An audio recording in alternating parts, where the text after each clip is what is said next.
All right, guys, I want to welcome back to the Everything College Football Podcast. Today, I'll be doing a preview and prediction for the ACC Championship game, a rematch that we just had from the November 15th contest between Duke and Virginia.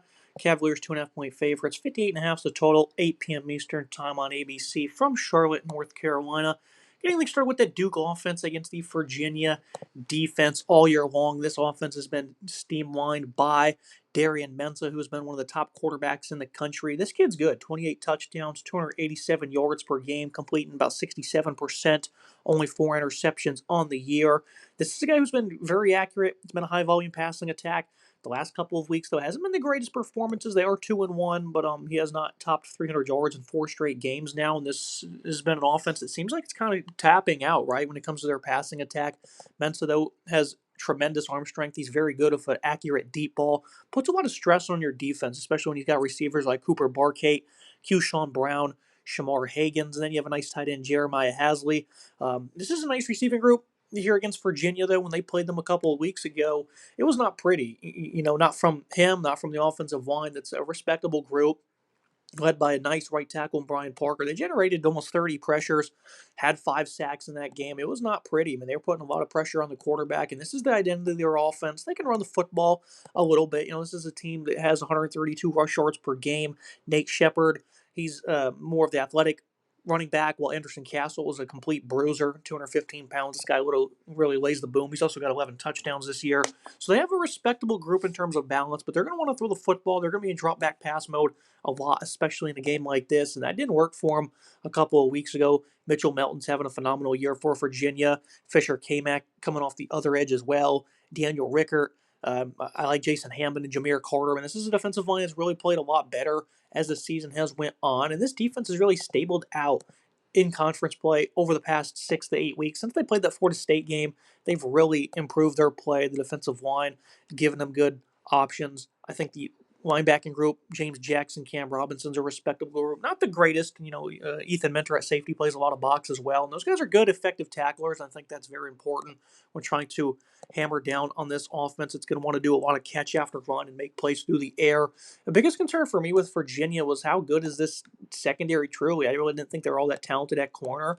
And, these guys have been playing better as the weeks have went on. Emmanuel Carley, Donovan Platt, Jordan Robinson. I still think they can be tested, and those are going to be competitive matchups for whoever they're playing. Jason Prevert in the slot, those probably going to be their best defensive back overall. And then at safety, the aforementioned Minter. And then Devin Neal, I think he's also a tremendous player, having an elite season, great run defender, really good range and coverage. He's a veteran of the sport. The offensive line for Duke, though, they're going to have to be much better in this game. Bruno Fina over at left tackle has really improved his play this year, but he's still a guy that can be vulnerable. Left guard Jordan Larson, he's really not that impressive at all. The right side's going to be where they're going to do a lot of their heavy lifting. Justin Pickett at guard, and then right tackle Brian Parker, one of the top pass blockers in the country. And then they have some vulnerabilities at center. Matt Craycraft, he's allowed a couple of sacks this year, which is pretty uncommon for centers to give up 4 sacks. But I don't know what's really going to change in this matchup. I think you can definitely get much better protection, and it's going to allow Mensah to fire the ball downfield. So I definitely think you can change this game around compared to what you saw a couple weeks ago.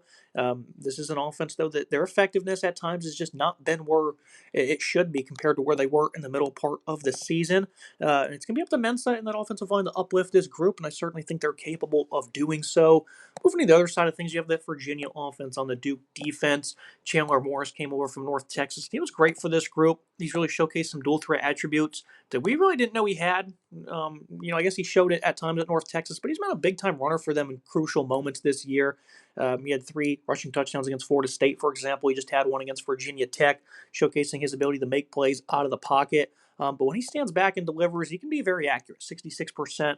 215 yards per game, 14 touchdowns compared to 7 picks. It's not ideal that his pass production really took a nosedive after the first month of the season where he had a lot of touchdowns. Only a couple since that Florida State game, only about 4. They did battle an injury in one game, and then other games they've also just been hitting the Jamari Taylor, has a lot of these touchdowns for them. He does a lot of their heavy lifting. They're not trying to get cute and fancy. Tony Elliott, he's not here to play for stats. So even though that's kind of what you see from this past game is the stats going down, it's because they've been able to find optimal balance. Jamari Taylor has 997 on the ground, has those 14 touchdowns. Harrison Whaley's a nice number 2 back. They've battled some injuries, though, in the backfield. I mean, this was a deep group. Guys like Noah Vaughn and Xavier Brown have had to be put on the sideline, which is unfortunate. But Taylor, he's a beast. He's still a guy that plays a lot of physicality, 204 pounds. He's a valuable pass catcher as well. I think they also have a nice trio over at wide receiver. Trail Harris leads the team with 56 receptions, 809 yards. You have Jamal Edrine. He's a respectable number 2. Then you have Cam Ross out of the slot, who's got some nice quickness to his game, about 4 receptions per contest.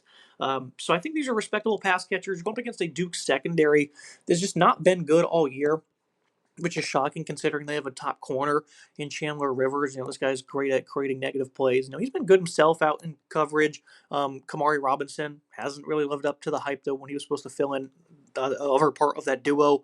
Landon Callahan hasn't been great over in the slot. Jaden Francois having a respectable season, at least against the run, but in coverage, he's really been iffy. I think Caleb Weaver has been a tremendous addition over as safety in terms of his tackling, but his run defense has been iffy.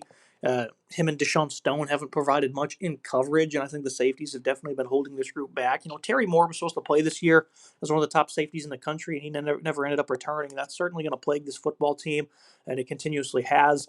The pass defense has just been brutal. They're one of the worst in the country, giving up 273 yards per game. The last couple of contests have been brutal.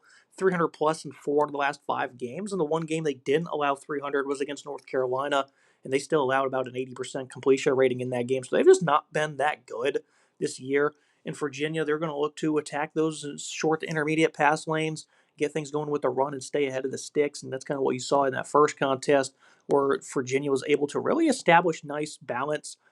224 rushing, 300 plus passing. I mean, that was one of the best offensive performances of the year from a statistical standpoint from Virginia, and it was just easy. Nothing was being given. No penetration was being recorded from a very good defensive line. Vinny Anthony is a playmaker off the edge. 12 tackles for loss this year, 6.5 sacks. Aaron Hall in the interior. It's very solid. I like Wesley Williams coming off the other edge. And then Josiah Green's a pretty good negative playmaker as well. So this is a defensive line that can do a lot for this team. Trey Freeman over at linebacker, Nick Morris. They were hoping to have him full-time this year. Unfortunately, he's just not been able to stay healthy. He's definitely plagued them in the middle. Luke Murgott has had to step in there, and he's been, an all-right run defender, but against coverage, he's just not been that good when it comes to drop-back passing. For Virginia, though, this is just a very good offense. They're phenomenal on third down. They're good at protecting the football, staying on track. 49% on 30. I mean, it just shows you how strong they are. And they were 12 of 19 against Duke. So this is a team that's very hard to stay off the field. They're not going to go out there and put up an abundance of points on you just because they want to hog the football and control time of possession. And that loss against Wake Forest, they only scored 9 points at home, was because, Chandler Morris got hurt and their backup came in and he was not very impressive. So I think that's just kind of a blemish that we can ignore on Virginia's resume. Moving to the final thoughts and the prediction, it's hard to find a lot to say about this game because they just played, and I think things can definitely be different for Duke because I definitely anticipate the pass protection will be a lot better. Mensa's going to be more accurate. It's going to take more risks, and that's going to be, risk/reward type thing for Duke, and they usually pay off with rewards, and I think this is going to be a much more competitive game this time around. I ultimately think the Virginia offense, though, is just going to have its day.